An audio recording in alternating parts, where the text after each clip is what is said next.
చూడండి, ఈరోజు పాలిటిక్స్ మాట్లాడడానికి నేను రాలేదు. అందరూ మిత్రులే. పొలిటికల్గా నేను అధికారంలోకి వచ్చి ఉంటే 13 లక్షల కోట్లు అప్పు తీర్చే ప్లాన్ నా దగ్గర ఉంది.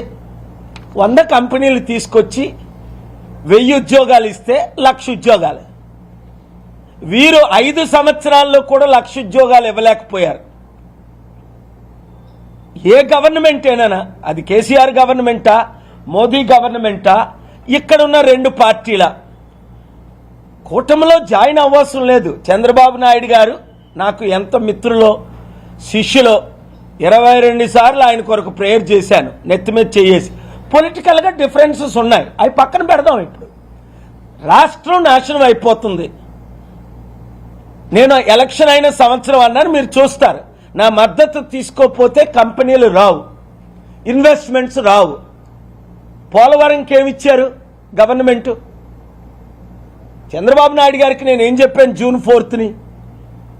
ఇప్పుడు మీరు ఎన్డీఏలో కాకుండా కాంగ్రెస్ పార్టీ, మీరు అడిగారు కనుక చెప్తున్నాను, ఇండియా కూటమిలో చేరితే మీరు 2.5 సంవత్సరాలు ప్రధానమంత్రి.